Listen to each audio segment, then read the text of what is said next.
Menopause goes by many names: the change, the big M, or simply something we don't discuss. But none of these names capture what may be changing beneath the surface. Imagine someone asking finally for help with hot flashes, sleepless nights, the conversation staying focused on symptoms. Their blood pressure, cholesterol, access to food, transportation, and the ability to obtain a preventative care may never enter the discussion. My central idea is simple. Menopause is not only the end of reproductive function, it is a cardiovascular prevention window, and whether that window opens depends partially on social conditions. The average age of natural menopause is about 51, which means many people may spend roughly one-third of their life after menopause. That's not a short chapter, it's a long prevention horizon. Cardiovascular disease remains the leading cause of death amongst women in the United States, yet menopause visits are often separated from heart health conversations. The disparity is not simply that the risk exists. It's that it's an important point of contact is not consistently used for blood pressure, tobacco, physical activity, or social needs assessments. My population health goal is to make menopause-informed cardiovascular prevention access, especially for people who face socioeconomic disadvantages, racial or ethnic inequities, rural residents, limited English proficiency, or fragmented access to care. During the menopause transition, changes in estrogen occur alongside changes in vascular function, lipids, body composition, blood pressure, inflammation, and sleep.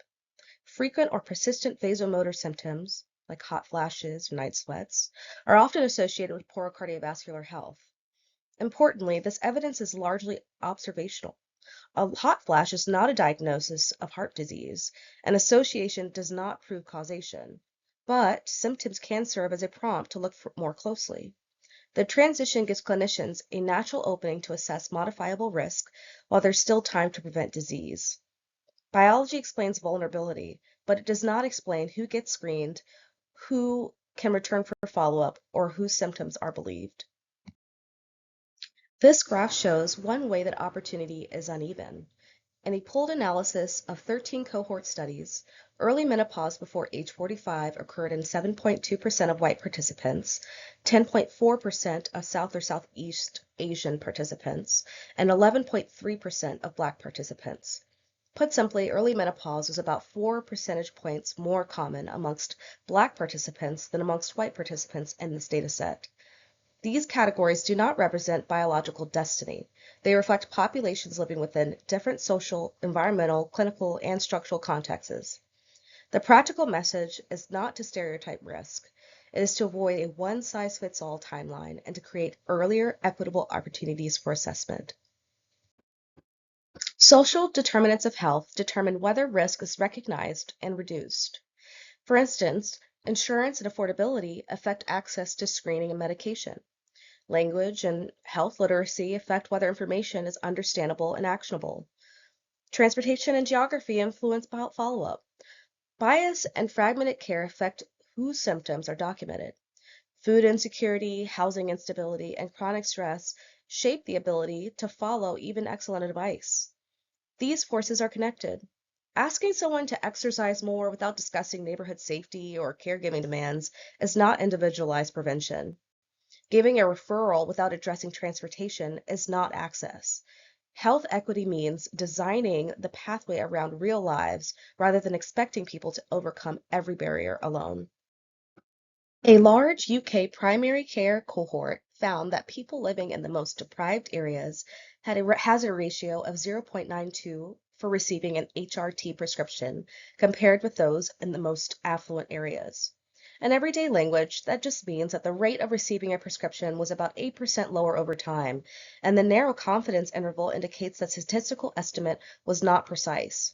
This does not mean that everyone should have received hormone replacement therapy. Prescribing data cannot fully explain contraindications, preferences, counseling, clinical decisions, or access barriers. It does show that where a person lives and their socioeconomic position are associated with what care they receive. Equity requires reliable counseling and individualized decision making, not identical treatment for everyone. Several programs already demonstrate important parts of the solution. Wise Woman connects cardiovascular screenings, team-based care, lifestyle support, referrals, and social services for low-income, uninsured, and underinsured women. Besos hacia la Salud demonstrates the feasibility of culturally tailored, community-engaged prevention for perimenopausal Latinas, although the published pilot protocol did not report clinical outcomes. These descriptions reflect the populations identified by programs. Self-measured blood pressure monitoring is most effective when paired with team-based clinical support. Although each program addresses an important need, a gap remains for an inclusive pathway serving all people who experience menopause, regardless of gender identity.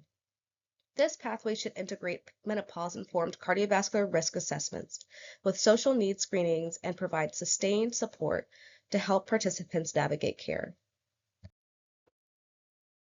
A meta-analysis summarized the American Heart Association and American Medical Association policy statement, reported an odds ratio of 1.52 for blood pressure control when self-measured blood pressure monitoring was combined with team-based care. That means that participants had 52% higher odds of achieving control than those receiving usual care. The 95% confidence interval ranged from 1.2 to 1.91 and remained above 1, supporting statistical significance. Odds are not the same as a 52% point increase in the number of people controlled.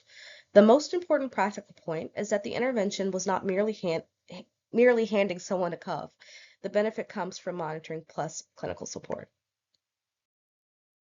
My proposal of Menopause Heart stands for health, equity, evaluation, access, referral, and transition.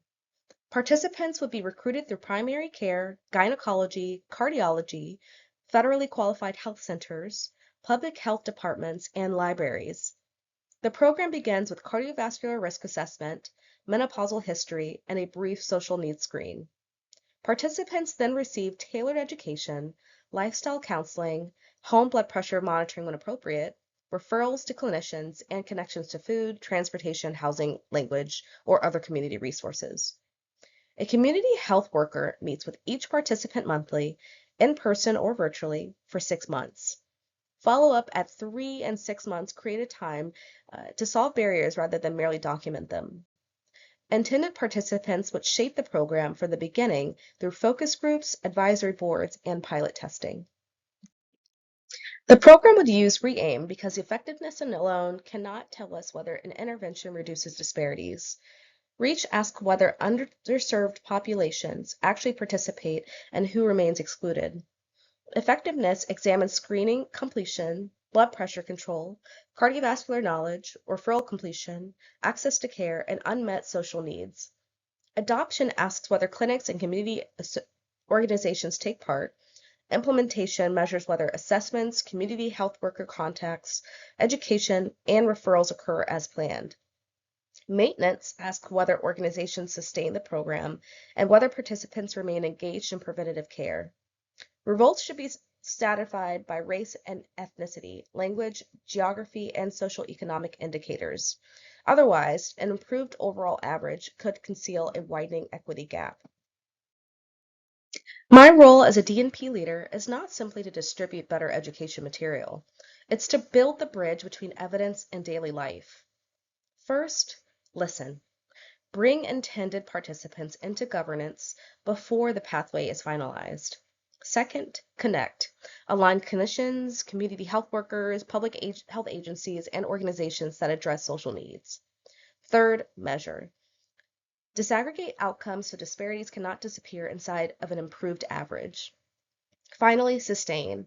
Integrate the pathway into routine midlife care, train staff, create reliable referral relationships, and use ongoing feedback to adapt the program. Leadership here means treating the community expertise as evidence and designing accountability for equity from the start. And final, menopause is not the end of the story. It can be the beginning of cardiovascular prevention. If we continue to define it only by fertility or symptoms, we will miss a long and important window to assess risk. If we offer screening without addressing social conditions, that window will remain open for some and closed for others. Menopause Heart is a practical vision. Meet people where they are, assess cardiovascular and social risk together, connect them with sustained support, and measure whether equity actually improves. The opportunity is already in front of us. Our next step is to make sure everyone can reach it. Thank you.